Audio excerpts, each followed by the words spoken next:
কাছে আর 10 থেকে 12 মিনিট সময় আছে। আমি এই যুব সমাজকে অনুরোধ করব, এই 10-12 মিনিট সময় ধৈর্য সহকারে একটু কথা শোনেন। আমি প্রথমে এই বৈষম্য বিরোধী যে ছাত্ররা জীবন দিয়েছে, গত 17 বছর যেই নেতারা এই দলের জন্য, জোটের জন্য, এই বাংলাদেশের জন্য জীবন দিয়েছে, এবং এই ইউনিয়নে বিশেষ করে সিদ্দিক ব্যাপারী, রূপ সাহেব, বাজার সেক্রেটারি আলী আহমদ সাহেব সহ যে সকল মুরব্বীরা এই দলকে সৃষ্টি করে দিয়েছেন, তাদের সকলের জন্য আল্লাহর কাছে বলি, আল্লাহ যেন তাদের সকলকে ব্যর্থ নসিব করে।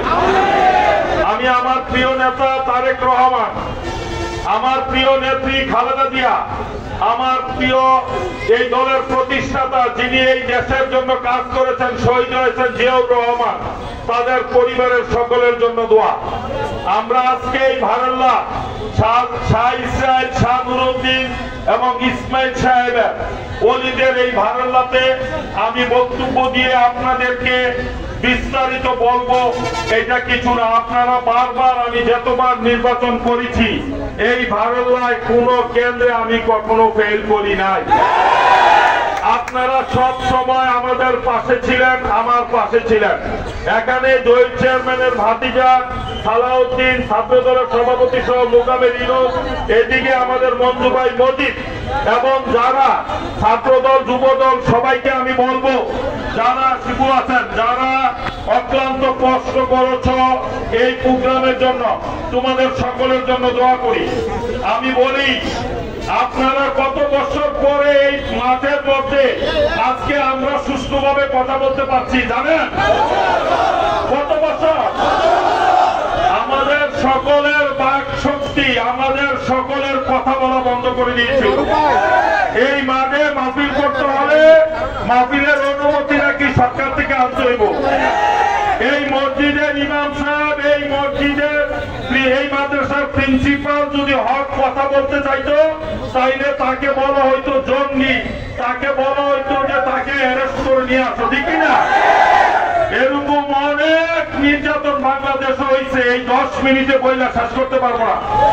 আমি আপনাদেরকে বলি, এই ভারল্লার মেম্বার সাহেব, আমি অনেক মেম্বাররা দেখছি, আমার সময় ছিলাম, আমি ভারল্লায় বলতে পারি, আমি এই ভারল্লায় যখন চেয়ারম্যানই করেছি, আজকে যারা মাইকের আওয়াজ শুনতেছেন, এই বাজারে যারা আছেন, তারা জানেন আমি একজন মুরব্বী গেলে কখনো আমি আমার চেয়ারে বসতাম না, এই মুরব্বীকে আমি আমার চেয়ারে বসাইতাম। আমি কখনো এই ভারল্লায় মাকসুদুর রহমান সাহেব অডিট করতে আসছে, আমার মেম্বাররা ছিলেন, আমি বলছি আপনি অডিট করেন, এই ভারল্লায় কোনো দুর্নীতি নাই। আমি আপনাদেরকে বলি, আপনারা, আমি উপজেলা ভোট 2 বার, উপজেলা চেয়ার পাওয়ার পরে 2 বার আমি চেয়ারম্যানই করতে পারি নাই, আমি শপথ নিতে পারি নাই। আমি, আমার দোষ, আমি বিএনপি করি এবং বিএনপির পক্ষে কথা বলি। আমি দল থেকে নমিনেশন পেয়েছি, আমার প্রিয় নেতা জসিম সাহেবকে সাথে নিয়ে আমি আমার নমিনেশন পেপার সেই গুলশান অফিস থেকে উঠিয়েছি। আমার আজকে মরহুম অধ্যাপক ইউনূস সাহেব যখন বলল, বাবা তুমি নির্বাচন করলে আমি করব না, আমি শেষ বয়সে নির্বাচন করতে চাই, আমি আমার স্যারের পায়ে সালাম করে বলছি, স্যার আপনার পরিবার এই বুড়িচং ব্রাহ্মণপাড়ার মডেল, আপনার ছেলেরা বাংলাদেশের সবচেয়ে শ্রেষ্ঠ সন্তান, আপনি নির্বাচন করবেন, আমরা আপনার জন্য কাজ করব। ছাড়ে নির্বাচন করেছে, আজকে ছাড়ে আমাদের মাঝে নাই, ছাড়ের জন্য দোয়া। আমি বলবো, অনেক রক্তের বিনিময়ে এই বাংলাদেশ, নতুন বাংলাদেশ স্বাধীন হয়েছে, ঠিক কিনা? এই নতুন বাংলাদেশ আমাদের সবাইকে পাহারা দিতে হবে, ঠিক কিনা? যদি আপনারা ঘরে বসে থাকেন, আপনারা হক কথা না বলেন, সত্য কথা না বলেন, আবার সেই কালো থাবা আমাদের উপরে আসতে পারে। এই মিটিং এ যারা এসেছেন, আপনারা মনে রাখতে হবে আমাদের সবার মৃত্যু আছে, শহীদরা মরে গেছেন। আবু সাইদ, মুগ্ধ সহ যারা ফেসবুকে দেখেছেন, 1500-1600 লোক মৃত্যুর পরে একটি লোক দৌড় দিয়ে পালায় নাই, তারা প্রমাণ করে দিয়েছে, তারা বলে গিয়েছে আগামীর বাংলাদেশ তোমরা পাহারা দিতে হবে। আমরা এই 17 বছর নির্যাতন সহ্য করেছি, আমাদের বৈষম্য অনেক হয়েছে, আমরা এখন আর বৈষম্য দেখতে চাই না। এখন আমরা ভোটের অধিকার ফিরে পাবো, ভাতের অধিকার ফিরে পাবো, আমার গণতান্ত্রিক অধিকার ফিরে পাবো, আমি আমার কথা বলতে পারবো, আমি আমার ভোট দিতে পারবো। আমার ভোট জোর করে কেউ নিতে পারবে না। আপনারা যদি কাপুরুষের মতো আবারও কোন সন্ত্রাসীর কাছে মাথা নত করেন, তাহলে এই বাংলাদেশ আর উঠে দাঁড়াবে না। আপনারা জানেন কি পরিমাণ দুর্নীতি হয়েছে, জানেন কিনা? আপনারা দুর্নীতির পার হয়েছে। আমি শুধু বলবো, আজকে একটা পত্রিকা আমার প্রিয় দিদার কই পত্রিকা পড়েছি, এই তারেক রহমানকে নিয়ে একটা প্রচন্ড লেখছে, যে কলাম লিখেছে যে সে বিদেশে থাকার পর বাংলাদেশে কতগুলো সাংগঠনিক কাজ, আমার প্রিয় নেতা কতগুলো এতিমখানা, কতগুলো ছেলেকে পড়াশোনা করিয়েছেন।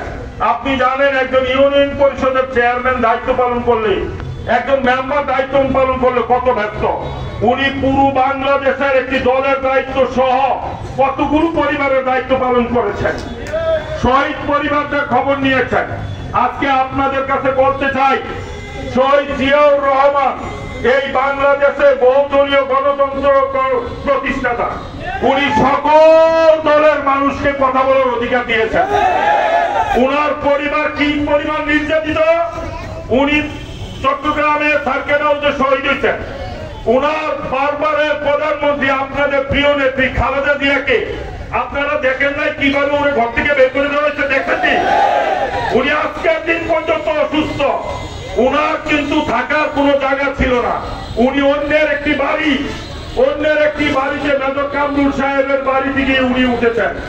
উনি বাংলাদেশে উনি নাকি এতিমখানা 1 কোটি না 1.5 কোটি টাকার জন্য উনি যদি 10-12 বছর জেল খাটতে পারে, বর্তমান সরকার বলেন কি পরিমাণ দুর্নীতি করতে বলেন? আপনাদের কি ধৈর্যের বাঁধ ভেঙে গেছে? এই প্রিয় ইমাম সাহেব, হুজুর সহ সকল মুরব্বীদেরকে বলি, আপনি যদি আপনার ব্যক্তির স্বার্থের জন্য হক কথা না বলেন, তাহলে আল্লাহর কাজ করে আপনার বিচারও কিন্তু হবে।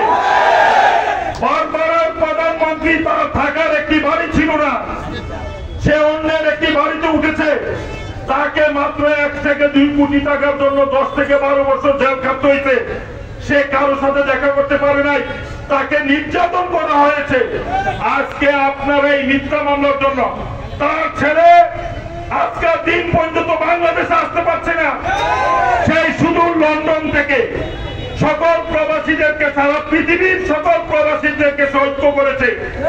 সে স্কাইপিতে বাংলাদেশে যদি কোন টিভিতে কথা বলতো, ওই টিভি চ্যানেল বন্ধ করে দিত। বাংলাদেশে আইন পাস হইতে তারেক রহমান বক্তব্য দিতে পারে নাই, তারপরও তিনি দিন রাত কষ্ট করে বাংলাদেশের সকল শ্রমিক, জনতা, ছাত্র সবাইকে ঐক্য করেছে, ঠিক কিনা? উনি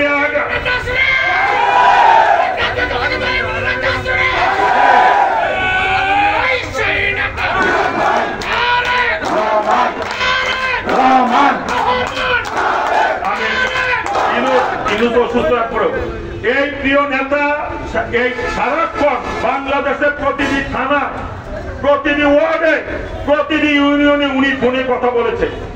আজকে বাংলাদেশের সকল ছাত্র, যুব সমাজ সবাই মিলে নতুন বাংলাদেশকে স্বাধীন করেছে। আপনাদেরকে বলি, আপনি আপনার হকের কথাগুলো মানুষের মাঝে বলতে হবে। এই কংসনগর বাজারের সকল সবাইকে বলি, আপনারা আগামী দিনে শান্তিতে ব্যবসা করতে পারবেন। আপনাদের কাছে যদি 100 টাকা না 1 পয়সা কেউ কোনো কারণে অকারণে চায়, আপনারা অবশ্যই আমাদেরকে জানাবেন। আমার প্রিয় নেতার নির্দেশ, কোন খারাপ চাঁদাবাজ, খারাপ লোক আমার দলে থাকতে পারবে না। অনেক রক্ত দিয়ে নতুন বাংলাদেশ এসেছে। আমরা সবাই আজকের সভাপতি সকল মুরব্বীরা সহ সবাই বলেন, আমার প্রিয় নেতা তারেক রহমান বাংলাদেশে আসুক। আপনারা চান না? চান কিনা? আমার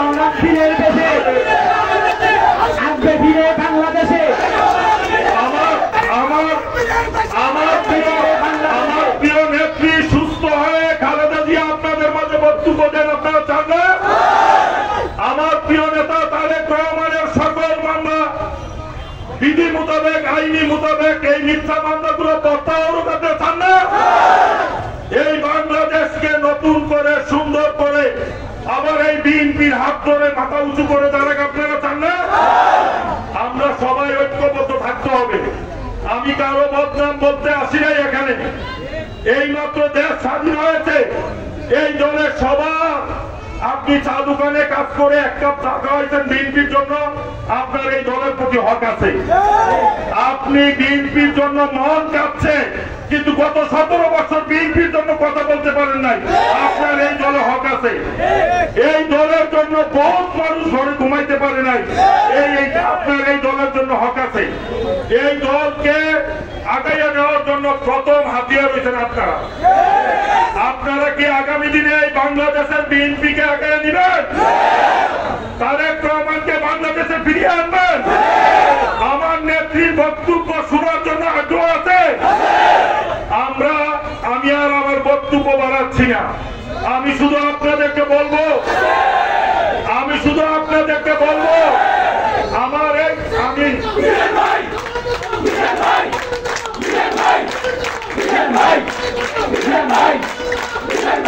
আমি